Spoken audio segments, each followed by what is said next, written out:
شیخ عبد القادر جیلانی ویسے تو آپ سمجھ تو جنرل مسٹیک ہیں، بس یا شیخ کیا کہ چلتے بنے. آج کے علماء پہ اور آج کے پیر فقیروں پہ ان کا گمان نہ کرو، وہ اپنی علمیتوں کی انتہا تک پہنچے ہوئے تھے. Nobody has ever reached شیخ عبد القادر کے سسٹم آف تھاٹ کو کوئی دنیا کا سائیکالوجسٹ نہیں پہنچا. اس لیے ان کو غوث زمانہ کہتے ہیں، قطب الاقطاب بھی کہتے ہیں، غوث زمانہ. مگر اگر آپ کسی سے پوچھ لو نا کہ شیخ عبد القادر جیلانی کا سسٹم آف تھاٹ کیا تھا، آئی بیٹ ایک شخص بھی نہیں جانتا، ایک شخص بھی نہیں جانتا. کیونکہ وہ ٹیکنیکلی اتنا مشکل سسٹم ہے اور وہ سسٹم صرف سمپل تھا. اب دیکھیے اس کا اصول کیا تھا کہ وہ اپنی کسی بھی ناقص چیز کو کم نہیں کرتے تھے، بڑھاتے تھے. بھوک لگی ہے تو ان کا چل بڑھ جتنا مرضی بڑھنا ہے. سی مائی فیتھ ان یو. حضرت الشیخ نے بھوک کو متشکل کیا اور کہا بڑھ جتنا بڑھنا ہے. 1 سال اس سے لڑا کیے، پھر کہا اب تو پلٹ کے مجھ پہ نہیں آئے گی. پھر اگر فیئرز ہو ذرا سوچو، پڑھے لکھے لوگ ہو، اگر ایک اینگزائٹی آ جائے، ڈپریشن آ جائے، کوئی کسی قسم کا شوق ہو جائے، کوئی آبسیشن آ جائے، آپ کا کیا خیال ہے کتنا بڑھا کے اس کو برداشت کرو گے؟ آپ تو کہتے یا اللہ اس ذہنی انیت سے اسی لمحے سے نجات دے، ورنہ ہم مر جائیں گے، ہم پاگل ہو جائیں گے، سائیکوٹک ہو جائیں گے، نیوروٹک ہو جائیں گے. Almost 80% youth is suffering through casual depressions and 60% from permanent depressions, hypertensions. مگر وہ شیخ استاد ایسا تھا کہ اس نے کہا اے مستقل بڑھ جتنا بڑھنا ہے، نقص تو آگے جا. پھر کہتے تھے میں 1 سال ان سے لڑا کیا اور میں نے کہا دوبارہ تو پلٹ کے نہیں آئے گی، اور وہ نہیں آئے. This is the psychology of the libidium، جہاں سے فتنہ اور حوادث سے وقت پھوٹتے ہم، جہاں ایک حجرہ ہفت بلا ہے جس سے ہر روز نئی آفت نکلتی ہے، اور شیخ اس سے 50 سال لڑتے رہے. مگر مخلوق بڑی بری شیخ آتی حضرات. جب شیخ کو کہا نا اب جا تو عالم ہو گیا ہے، باطن کا بھی ظاہر کا بھی، اب جاؤ پڑھا لوگوں کو، کہنے کہ میں نہیں جاتا، میں نہیں جاتا. وہ پوچھے کیوں نہیں جاتے؟ وہ جی وہاں مجھے ٹی وی کا چسکا پڑ جائے.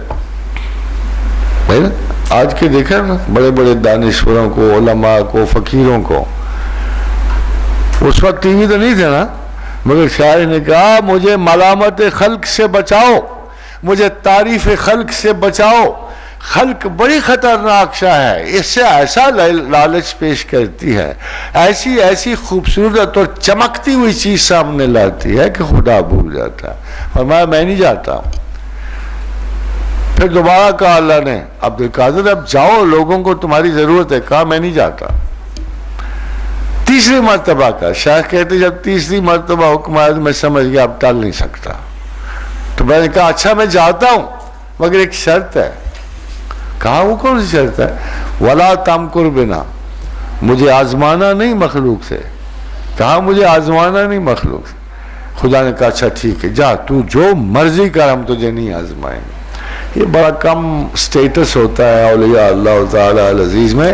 مولوی بیچارے اسی لیے جلتے چھڑتے ہیں نا اولیاء اللہ سے، مگر ایک لحاظ سے سچے بھی ہیں. ہر آدمی اس مقام پہ بھی نہیں ہوتا. ہم بہت سارے ناجائز احمقوں کو بھی بہت بڑی کریڈٹ دے دیتے ہیں. مگر شیخ عبد القادر اور میرے ماشاءاللہ اپنے استاد دیکھو کتنے وٹی لوگ تھے وہ.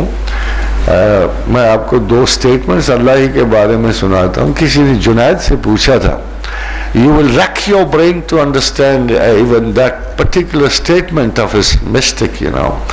تو کسی نے پوچھا جنید سے کہ توحید کیا ہے، اللہ کو کیسے ماننا چاہیے؟ فرمایا قدیم کو حادث سے علیحدہ کرنا توحید ہے. If I translate in English, it will be to separate the eternal from the accidental. کم از کم آپ کے ایک بہت بڑے